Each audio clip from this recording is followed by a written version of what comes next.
Good evening and welcome to News from Neptune for the 14th week of 2018. I'm Carl Estabrook. Since 1990, this program has been a weekly hour of spontaneous and unrehearsed discussion of the news of the week and its coverage by the media. First on a so-called community radio station, and now via Urbana Public TV and YouTube. Earlier editions are available on archive.org. Our program's name, News from Neptune, comes from Noam Chomsky, who's been writing sensible things about U.S. politics for twice as long as we've been on the air. Chomsky says in the U.S. media, either you repeat the same conventional doctrines everybody is saying, or else you say something true, and it will sound like it's from Neptune. Tonight, David Green and I will try to say some true things with thanks to Dr. No, J.B. Nicholson, for research. No's notes are posted on the News from Neptune Facebook page. We try to bear in mind the murdered Rosa Luxemburg's remark from a century ago, the most revolutionary thing one can do is always to proclaim loudly what is happening. This is a defiance edition of News from Neptune, based on an article in the New Yorker this week. The New Yorker has become a shameful apologist for American war-making for a while now, and the article that appears this week, Trump defies his generals on ISIS and Syria, that's the title, by Robin Wright, is a shameful support for U.S. war in Syria and elsewhere. Defiance should be encouraged. There's also some other examples of defiance that we might talk about tonight, but we'll see if those turn up on David's list. Go ahead. Did you read Jeffrey Goldberg's interview with MBS in the Atlantic? I read about it. I couldn't stomach it, quite frankly. We're talking about Jeffrey Goldberg, the editor of the Atlantic, and MBS, Mohammed bin Salman, the crown prince of Saudi Arabia, effective ruler of Saudi Arabia. Yeah. Well, I wasn't able to read the whole thing, but I plan to. Your gorge rose? Pardon? Yeah, well, I don't know. I couldn't be any worse than Thomas Friedman's visit over there. Well, that could be true. I'm just kind of, it isn't so much that, I'm just kind of interested in how shameless Goldberg can possibly be in having a fawning interview with what may pretend not to be a fawning interview, but just the fact that Mohammed bin Salman can kind of cavort around this country with elites just really shows you what the political situation right now is vis-a-vis the U.S. alliance with the Middle East, the now very clear alliance of Saudi Arabia with Israel, and the abandonment of the Palestinian people by the Gulf states, especially, as well as the other Arab states, as the other sort of authoritarian Arab states. I hate to use that word because it's been so overused, but Egypt and Jordan and so on and so forth. But I do sort of want to talk about Syria, mainly because I want to know more about what's going on in Syria, in terms of sorting out what the players are up to right now and what it means that Trump wants to get out of Syria. Even Jeffrey St. Clair is kind of making fun of the fact that Trump wants to get out of Syria because he says, well, he's just going to take the soldiers from there and put them on our southern border. But I didn't know whether you wanted to start with that or sure. There's a lot going on. There's yes, a lot indeed. going on with I was interested to read the New York Times long research article about ISIS and how ISIS operated when it was at its peak. I think it's worth reading. I'm not sure how it relates to geopolitics per se, but beyond that, what's going on with this alleged alliance now between Russia and Turkey, Iran, and Syria in terms of what the future of Syria is. Well, the important part of this whole imbroglio, I think, for us, is the absolutely amazing bodyguard of lies that the U.S. government and a subservient media have thrown up around what the U.S. policy in Syria actually is. And once we understand that, once we see what that policy is, then it's possible to understand why it's such a scandal that Trump is off the reservation by saying, yeah, well, now that we've done in Syria, let's bring the troops home. It's like the crazy uncle at the Thanksgiving dinner who says things that simply can't be said in the family. That's what he's done, and that's because he doesn't understand, or at least whether he understands or not doesn't matter. He's not following the tissue of lies that the U.S. government has put up around what it's doing in Syria. The story in Syria is clear to the rest of the world, but it has been remarkably obfuscated by the American government and media. There was a revolt against the long-standing government in Damascus, Syria, in 2011 as part of the Arab Spring activities throughout the region, and exacerbated in Syria by a drought and difficult economic conditions that the government was not able, in fact, to handle. This popular revolt was seen as an opportunity by the U.S. government, which said, well, look, we can do something here now to effect regime change in Damascus and get ourselves a government that is biddable in Syria.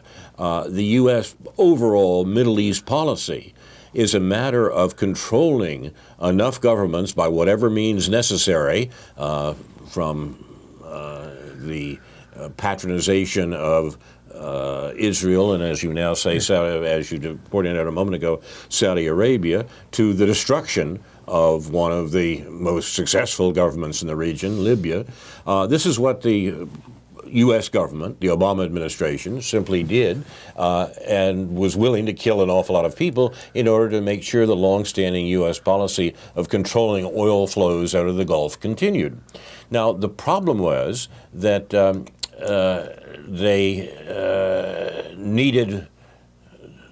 Obama administration needed fighters to take on the Libyan government that they wanted to overthrow, the Syrian government that they wanted to overthrow, and they took the model from Libya, find jihadists, find takfiris, find fanatical Muslim fighters, and send them in to Syria to overthrow a multicultural, multi-religious government that exists. Well, there's no prize. The government in Damascus was capable of such crimes as torturing people for the CIA. They were, as I say, no prize, but they were a member of the United Nations, and they were a government in possession, as it were, of a legitimate portfolio in the Middle East. The U.S. didn't want that. The U.S. couldn't quite say we want to overthrow the government, although they did. No, that's not quite right, because the U.S. did say that. But they used these jihadists, these terrorists, in order to try to do it, and looked like succeeding until Russia stepped in and aided, at the invitation of the government of Syria, their resistance against this proxy war that the U.S. was sponsoring. Now, that's the background. That's what we're dealing with in Syria, and that's the reason it's quite appropriate for Trump to say, let's get out of there. The U.S. covered sin with smooth names by saying, oh, we're there to fight ISIS. Well, the whole relationship with ISIS, as you suggested a moment ago from these documents, itself is peculiar. The U.S. clearly was using ISIS for its own purposes of control in the Middle East, introducing chaos in order to benefit from that chaos. But we ended up fighting, quote unquote, our government, our military, ended up fighting ISIS. That's right. And that was the excuse for troops in Syria, where they were not invited and had no legal right. We said, oh, we're there to fight ISIS. And by we may have, particularly in terms of supporting the Kurds, the Syrian Kurds, who were indeed opposed to ISIS and fought them. But the U.S. account of its policy in Syria, the Obama administration's account, was a lie from the beginning, because what it was trying to do was overthrow the government in Damascus while pretending that it was there only to deal with ISIS. Well, Trump wasn't down with the program. He didn't see the lie. He wasn't able to continue the lie. He said, if we're there to fight ISIS and ISIS is gone, let's get our troops home. And the Pentagon, of course, and the State Department goes nuts because Trump is not down with the program. He's not upholding the lie. Now, that's I mean, if you're... Yeah. As John Pilger, the Australian journalist, said, this would be the blackest farce if there was not so much at stake. But there is a great deal at stake, a lot of dead people, and the U.S. is desperate to continue the war, and it's using all its organs of propaganda, such as this Robin Wright article in the New Yorker this week, saying, oh, we've got to continue killing people in the Middle East, and Trump is getting in the way of that, and really he has to be dealt with. Trump's defiance of American policy, which is to kill people in the Middle East, Trump's defiance has to be rejected, according to the New Yorker. Well, in this case, we should encourage the defiance. On the one hand, the reports also indicate that ISIS may be coming back. I wonder what the truth of that is and what the motivations are for reporting that. Yeah. Well, you know, you haven't really driven a stake through its heart yet, and it's, right. It may be coming back, and that, whose interest is served by saying that? Right. Right. I mean, not that I don't know what's on the ground, what that really means, and of course, the relationship between the Turks and their invasion of northeastern Syria and the Afrin region in particular creates a lot of complicated perspectives on our relationship with the Kurds, or our abandonment of the Kurds, and so that, you know, that is another aspect of that, especially for those who have supported and perhaps somewhat idealized the YPG movement, the Syrian Kurdish military, sort of the people's military, I think is fair to call it. And so, but are all of these things just going to be incorporated into a rationale, one way or the other, however shifting and changing, for the U.S. to remain in Syria? And what does it mean when we remain in Syria with, 6,000 troops? And maybe, I don't know how the CIA is involved in that, but what does that mean in terms of the balance of forces and the non-ISIS Salafist, usually referred to, or Takfiri, or I don't know how you sort out the particular meanings of all these words, but how is it that these groups are still in play vis-a-vis Assad, and how Russia is dealing with that, especially in terms of Russia's in terms of this recent summit between Russia and Turkey, Iran, and so forth. Does that signal, is that further indication that the U.S. is on the way out, or is the U.S. going to be somehow incorporated into this entente with these countries? I don't think the latter is very likely, because in fact what the entente between Turkey, or among Turkey, Iran, and Russia is about is in fact opposition to the illegal American presence in Syria. The attempts by the regional powers, Turkey and Iran, and Russia, which in a sense is a regional power too, to bring the fighting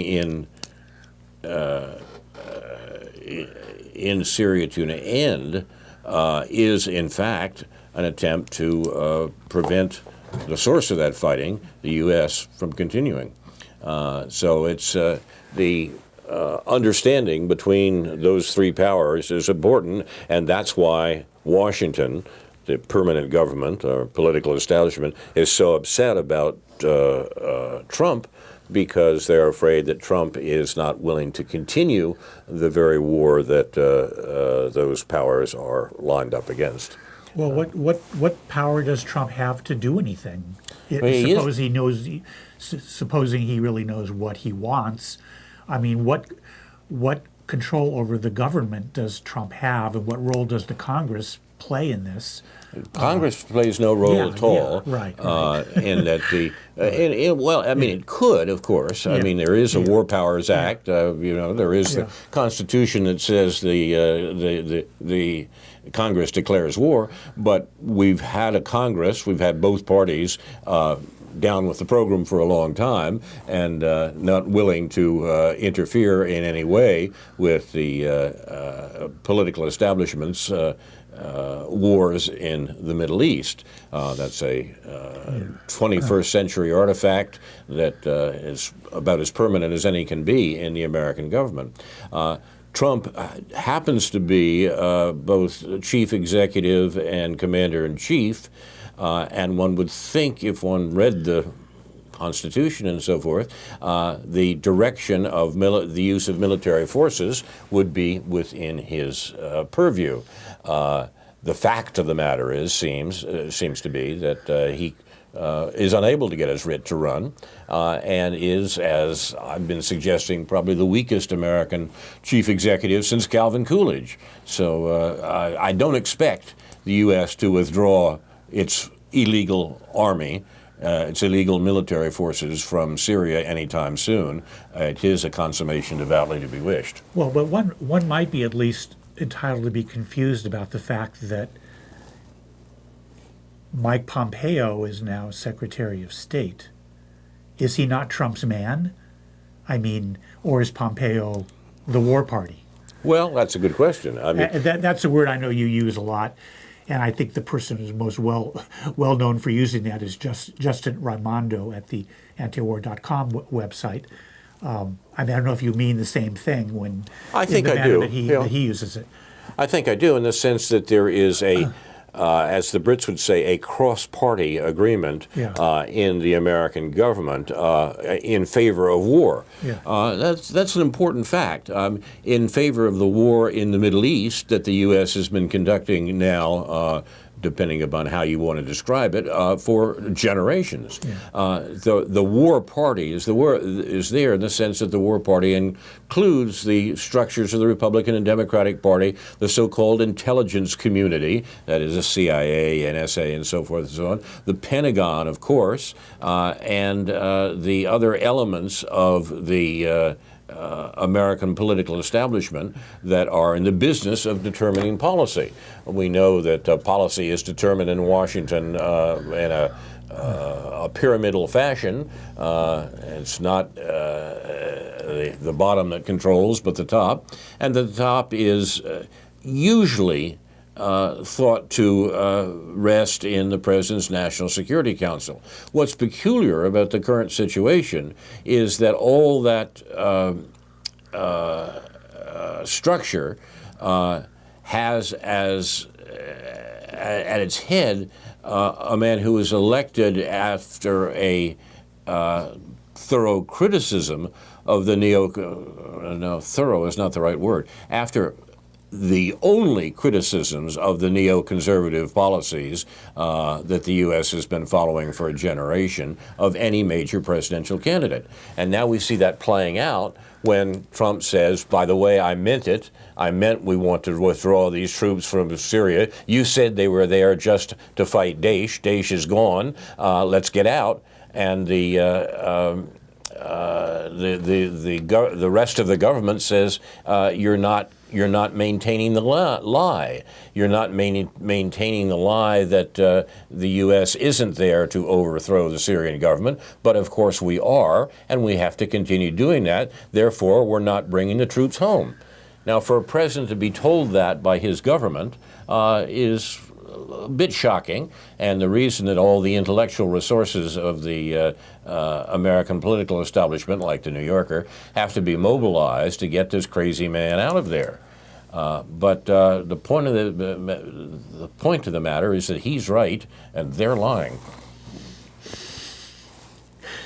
And the Atlantic, the previously mentioned magazine, along with the New Yorker, I guess, I haven't read it in years, but I read articles online just to get a sense. And sometimes they have good articles. I mean, they have some good journalists there. But certainly Jeffrey Goldberg, a staunch Zionist and down with American foreign policy, being the editor, a former Israeli prison guard, by the way, is Norman Finkelstein wrote a chapter about Jeffrey Goldberg in one of his books as a critique of one of Jeffrey Goldberg's books or articles. Anyway, I wonder whether he mentions Yemen in his interview with Mohammed bin Salman. I should have skimmed down or done a search and find to figure out. You know the fix is in if Yemen isn't even mentioned in this long this long interview. And again, Atlantic, like the New Yorker, doesn't really represent what is called conservative views. It represents liberal views, mainstream liberal views, establishment liberal views, and it's read by elites in this country. It's an organ like the for more intense reading of the journal Foreign Affairs, published by the Council on Foreign Relations, and the New Yorker itself, of course, is. I know David Remnick, the editor, has had some criticisms of Israel and the occupation and the religious extremism and occupation-based religious extremism in Israel, but I don't know that the New Yorker ever gets anywhere close to being off the reservation, and obviously in this case with Robin Wright, if what you say is true, that they're not, or they can't be.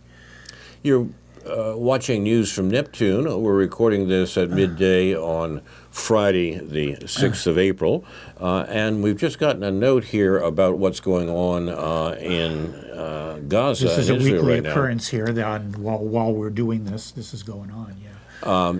The newspaper Haaretz reports that the Gaza border clashes have resumed today. It's late in the day on Friday in Israel. 6 Palestinians are said to be killed today, 293 wounded by Israeli gunfire, 20,000 Palestinians protesting at the border for the second consecutive Friday. And the Gaza Health Ministry says there are 25 deaths reported. The demonstrations have resulted in a resumption of the IDF sniper fire into the demonstrators, and they've killed apparently a half dozen people by the current account. Lee Camp, who does the interesting poem Redacted Tonight, says, imagine if Venezuela or Iran or Russia fired on unarmed protesters, killing 15 and injuring 773. That's what they did last week. Do you think there'd be some mainstream media coverage in the U.S.? But not when it's Israel.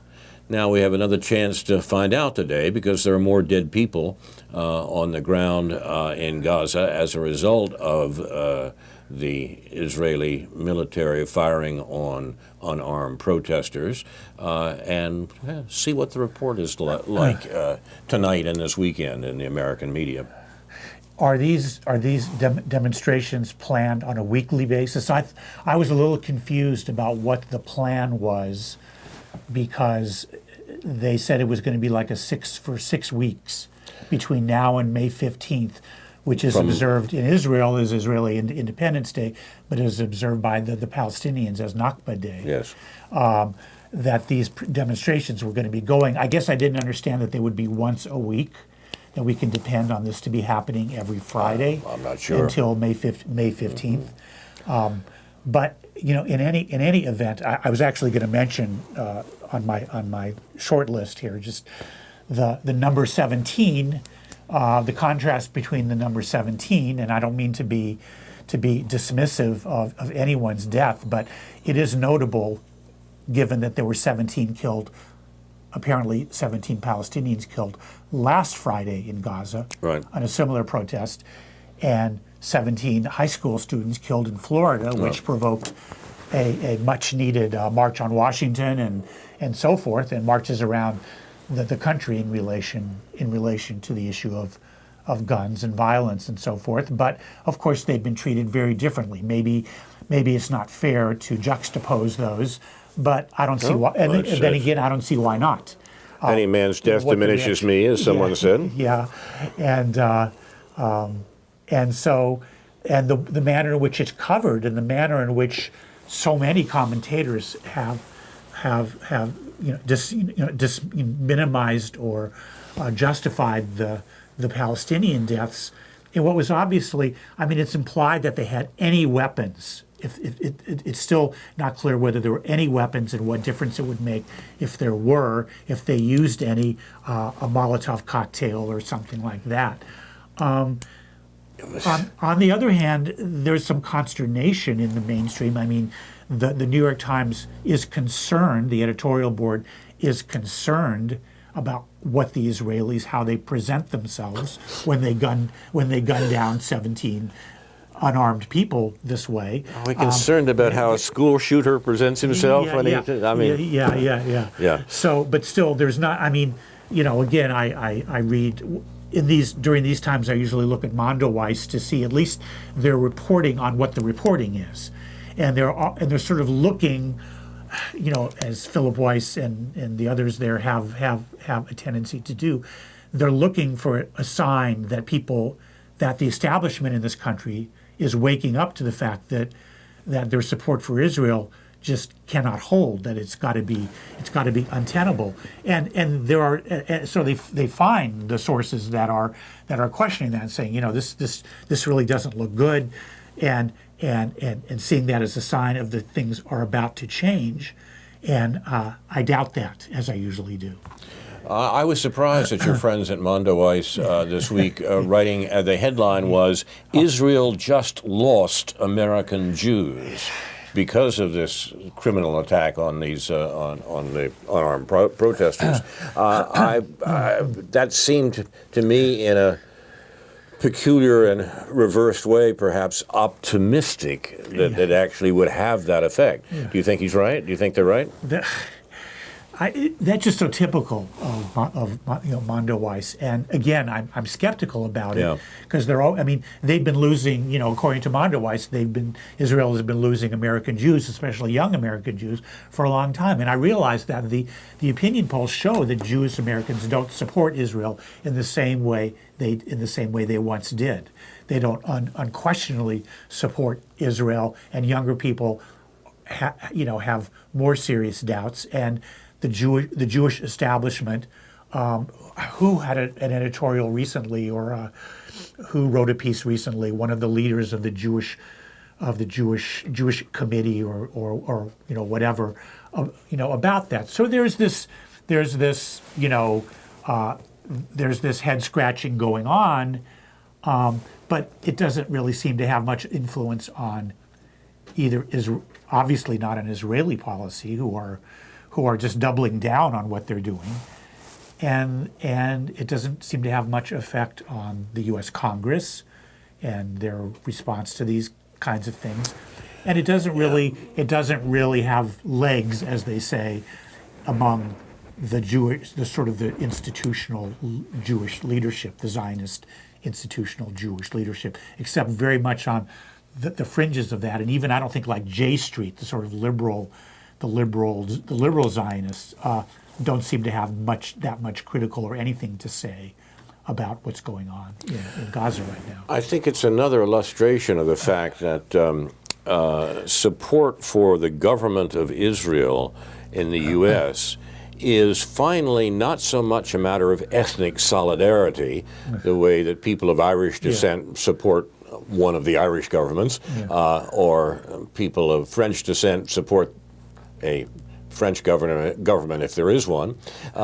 That's not the issue. The U.S. has always supported Israel, well, always. The U.S. for more than a generation has supported Israel because of the U.S. Middle East policy and the usefulness of Israel as a fort, a redoubt, a stationary aircraft carrier, as it's been called, for control of Middle East energy resources, which has been the real reason the U.S. is involved in the Middle East since the Second World War.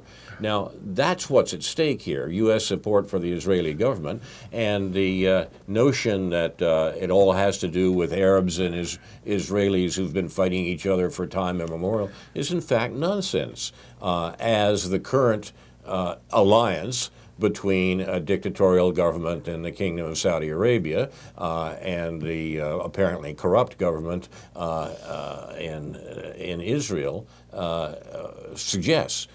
It's the U.S. support for Israel that makes these horrors, like the killing of unarmed protesters this week, possible.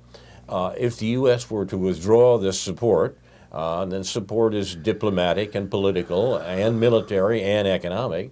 If the U.S. were to withdraw the support, the Israeli government could not keep that up any more than the South African government could have kept up a similar policy a generation and more ago.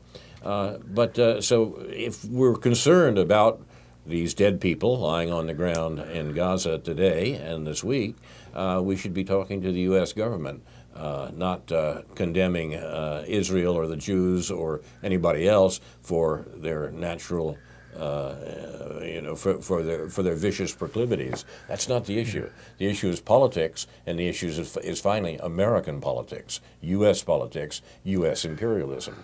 That's what we need to fight. Which is why I'm partially critical of the manner in which the BDS movement is playing out, although not nearly as critical as I am of local apologists, local academic apologists for the relations that this university has with Israeli universities or corporations have with Israeli corporations. I've been thinking a lot about this in the last couple of weeks for obvious reasons in terms of the referendum that took place on campus and the response to it and so forth. And maybe I'm too pessimistic about it, or maybe I'm too easily overwhelmed, but you've got a series of obstacles to the success, unlike South Africa, which, as Chomsky is always pointing out, it took many years to organize the sort of infrastructure, the infrastructure by which an international boycott of South Africa would be effective. Here you have corporations dealing with Israel, you have the U.S. government dealing with Israel, the U.S. Defense Department, you have state governments and the federal government passing laws. I mean, they're horrible laws, but the boycott movement has so many obstacles to any success. So you have a movement which recommends that the UI Foundation, that the UI endowment not invest in corporations that do not meet a certain criteria regarding human rights, and that would be appropriate. But to begin to get into the issue of violations of human rights by corporations, and this referendum didn't even necessarily mention Israel. It implied that anywhere where human rights are being violated, the UI should not invest its endowment monies in those. That's a pretty tall order, both to figure out what those investments are, because they can include almost anything. And on the one hand, all the obstacles against that, whereas on the other hand, you just have the idea. My idea would be to organize a sense of the community, so to speak, the student community and the faculty community, that what's going on in Israel with the occupation is a bad thing, that killing people, that the siege in Gaza is a bad thing, that we would like that to stop. We would like for our elected officials to work at stopping that. And that may be, it sounds to some people like, well, you're just using words, you're not using actions. But the idea is for people to understand. Obviously, if you word this thing this way, and 2/3 of the students don't support it, who bothered to vote, don't support it, you got to go back to the drawing board and find something that can be supported, a statement that people understand that this is wrong. And again, you can say, I'm sorry, I'm going on here a little bit, but you can say, well, what about Yemen? What about this? There are some whatabouts that are important, considering. Often the whatabouts in relation to Israel's occupation are not relevant, but there are relevant ones. And so, but still, if you want to focus on Palestine, what's the best way to begin to raise some consciousness about that and to send a strong message that decent people do not support what's going on there?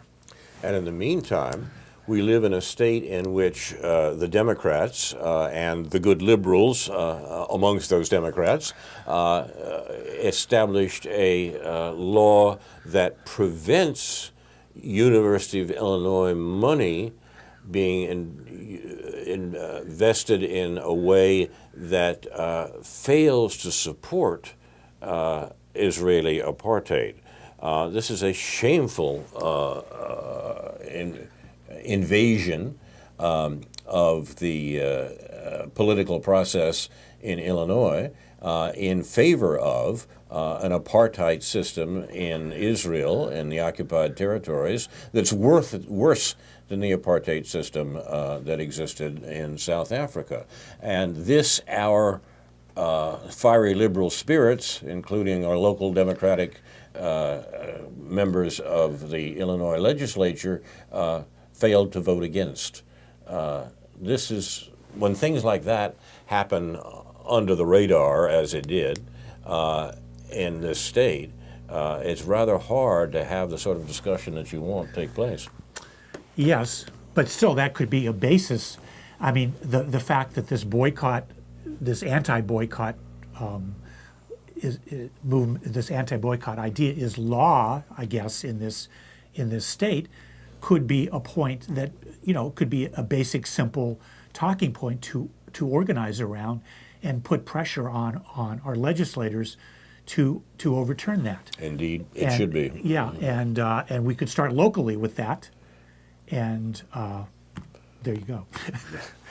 But if the U of I were if the state of Illinois, as it were supporting South African apartheid, yeah, our liberal legislatures would not be quiet about it. They are quite quiet about the fact that they didn't oppose a similar arrangement in Israel.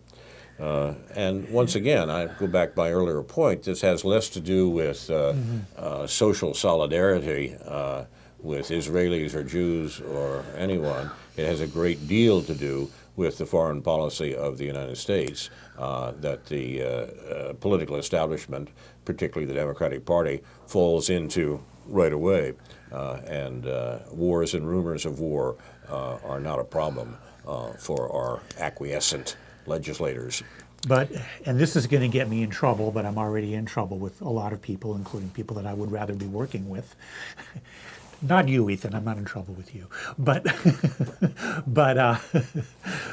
I noticed that the Students for Justice in Palestine are having an event in which they're talking about Israeli pinkwashing, using their tolerance, the Israeli alleged and real in many ways, the Israeli tolerance towards gays as a way of pinkwashing the Palestinian issue.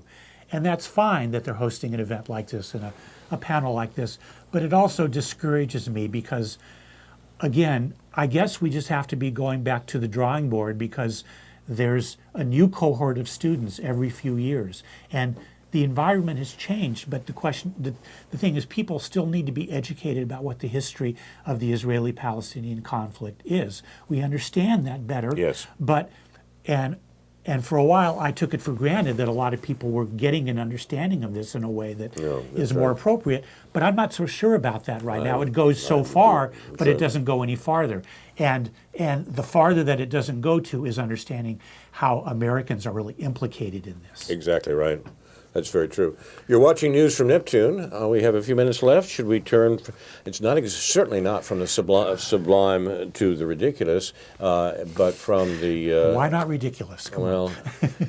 I think that I've lost the ability to make that line apply because I want to talk about the crazy Skripal affair and the remarkable examples of the remarkable effects of the supposed poisoning in Salisbury, England, has had as revealing the awful war-provoking politics of the U.S. and the U.K. What seems like an episode of a television drama was the ex-spy, in fact, poisoned on his doorknob.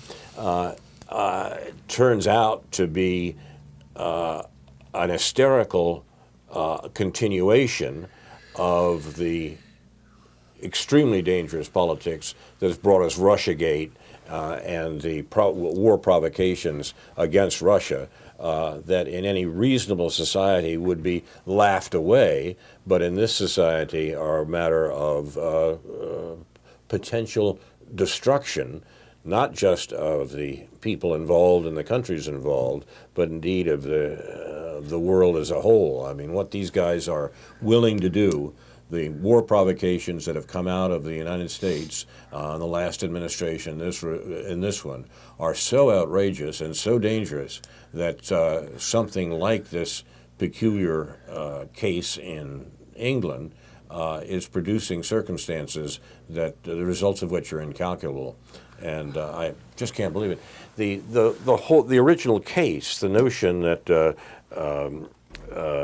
Russia, and indeed Putin himself, directed the poisoning of an exchange spy in Salisbury, the story is so bizarre that it's not surprising that it's falling apart across the border. The best across the board. The best account I've heard recently, the one that amuses me, if that's possible in these circumstances the most, is that the original poisoning came not from bad fish, as Skripal's niece describes it in Russia, but came from a gardening mistake.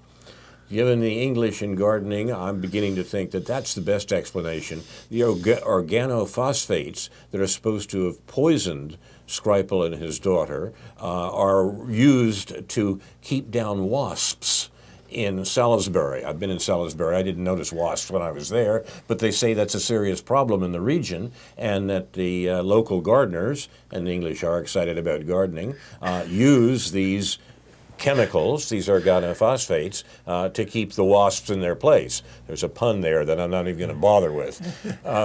The fact of the matter is that all the accounts that the British have offered, the British government has offered, about how these poisoning takes place are being laughed away by the antics of Bojo, Boris Johnson, the British foreign minister. So what are we left with? It's not at all clear what's happened and why it's happened, and the authorities that are involved in this and are caught up in this immense tissue of lies are nevertheless involved in encouraging that American hostility against Russia that is potentially extremely dangerous.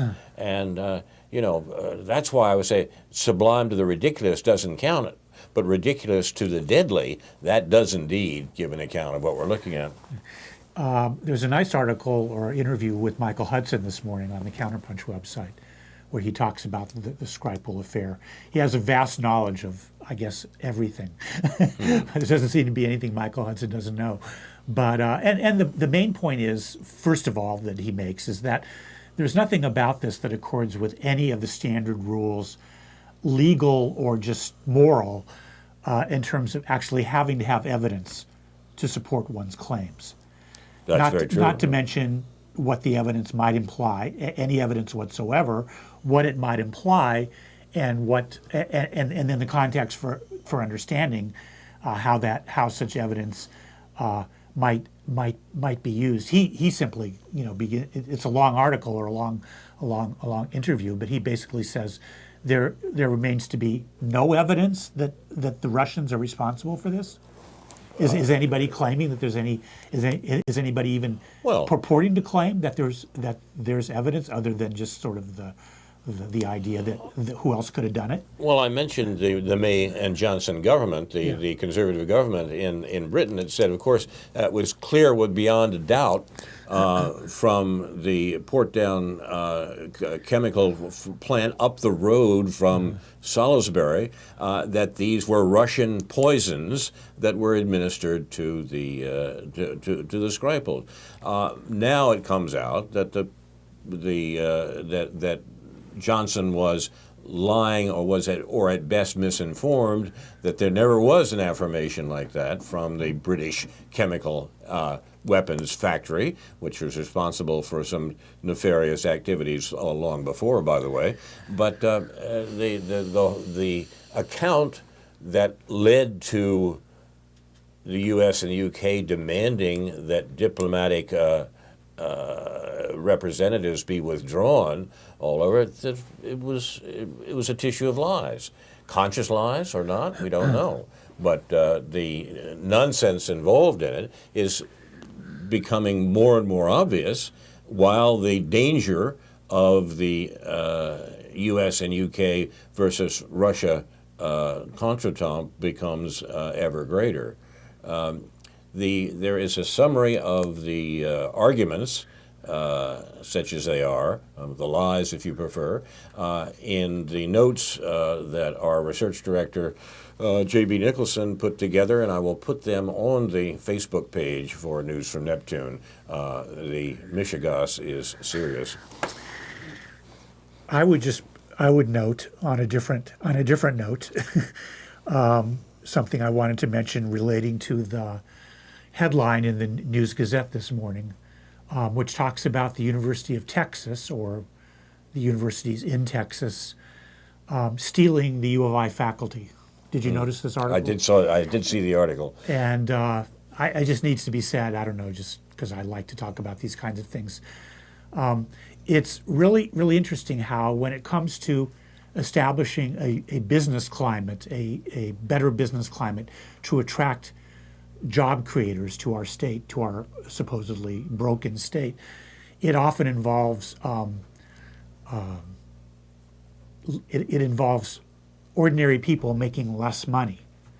But when it comes to illustrious and obviously reputable and productive researchers staying at the universities in this state, which allegedly need these people in order to attract graduate students and the prestige and all the stuff that we love to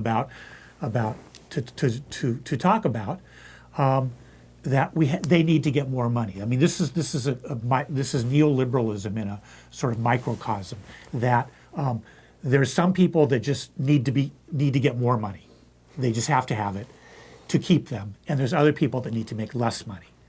And so I don't think there's a whole lot to worry. I don't think that these sorts of stories should be taken seriously. I mean, it's clear that there are people that are have it in their interest to make more money, even though they're making plenty of money to do what they do. And if they want to move, I mean, I don't know how these people. I know people move. People will take better opportunities. Happens all the time.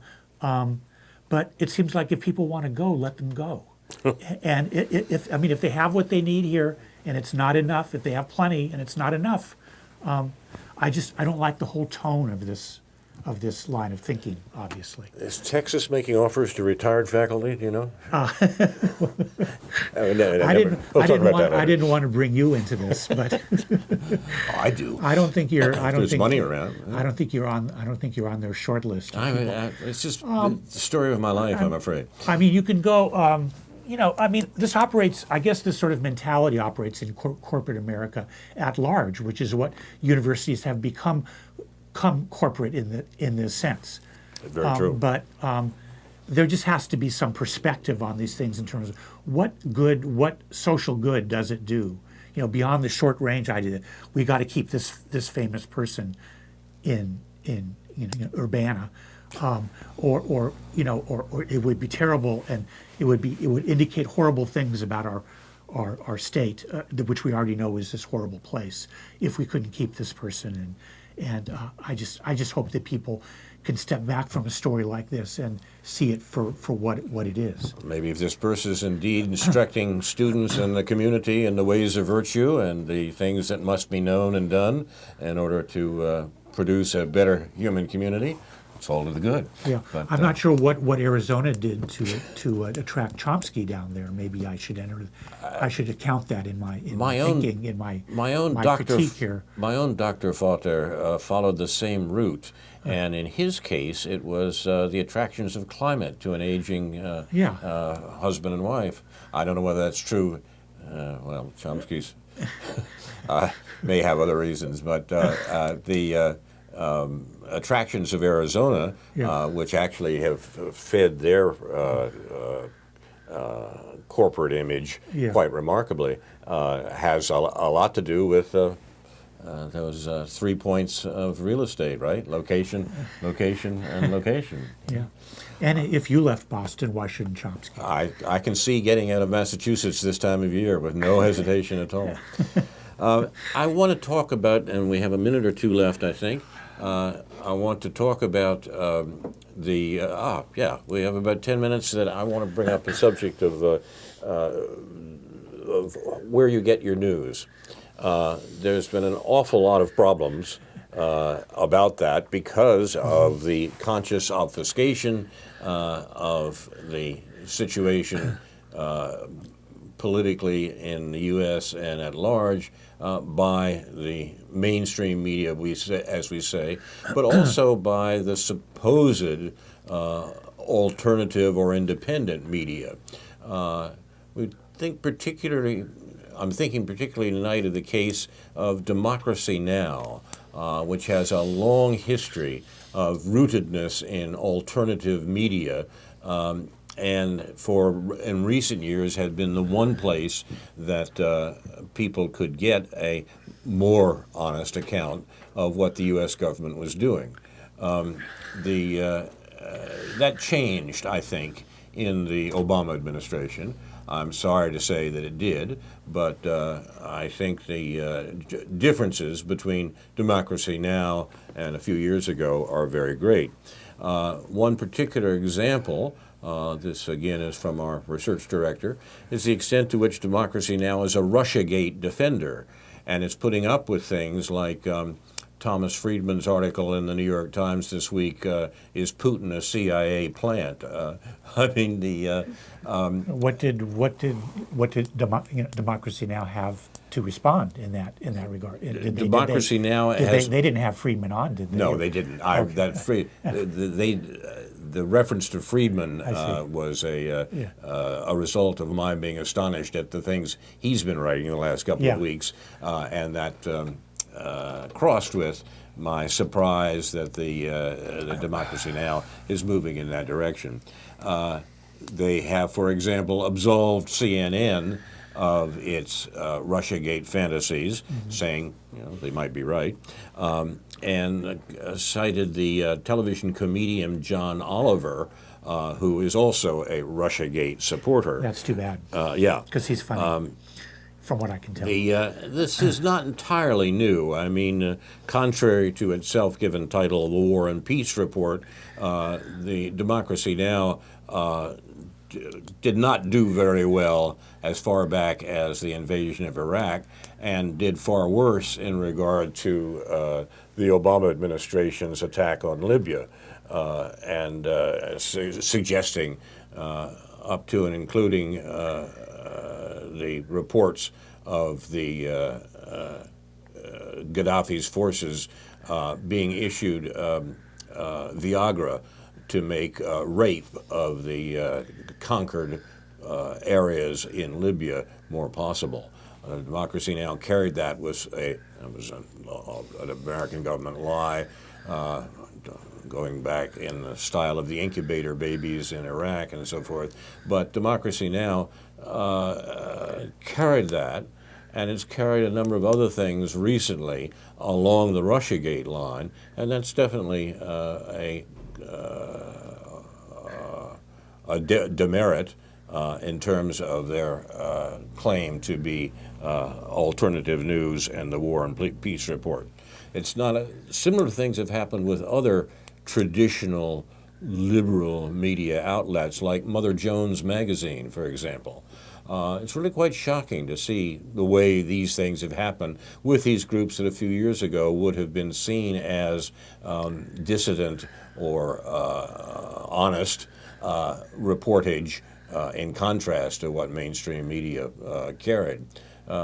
It's difficult to watch this with equanimity, but in the confused political times at the moment, it suggests a good deal more attention should be paid to the sources of the accounts that we get and accept without question, particularly those that present themselves as liberal or alternative. Yeah, I think part of that has to do with whether or not people are willing to admit that Obama, from the start, not only from the start of his presidency, but from the start of his political career, was an operator, was a neoliberal operative, and he used his understanding of who he had to find favor with among the neoliberal financial class in order to make his way in politics. And of course, one person who has been on top of that, who wrote a book about it even before he became president, was Paul Street. And there are others who observed him from relatively closely, Adolph Reed being one of those who were always skeptical. But for some reason, something about Obama, some of these people, Amy Goodman included, might understand something about how Obama, quote unquote, failed the liberals that the progressives that he corralled into his campaign, but I don't think they understand it sort of wholly, sort of comprehensively, in a way that translates into them understanding how the Democratic Party really has worked for the past 40 years. You've been watching News from Neptune for the 14th week of 2018, presented by Carl Estabrook and David Green, produced and directed by Jason Liggett, Ethan Young, and Andrew Scollery. This has been a Defiance edition with reference to the shocked discovery by the American political establishment that Donald Trump might be defying his generals by saying we should bring troops home from Syria. Our thanks to Research Director Dr. No, J.B. Nicholson, the third man on News from Neptune. And those notes are posted on the Facebook page for News from Neptune. Inshallah, we'll be back next week with a new edition of News from Neptune to remind you, in the words of Edward de Vere, what's past is prologue, what to come in yours and my discharge. In the meantime, confusion to our enemies, and a good night to you.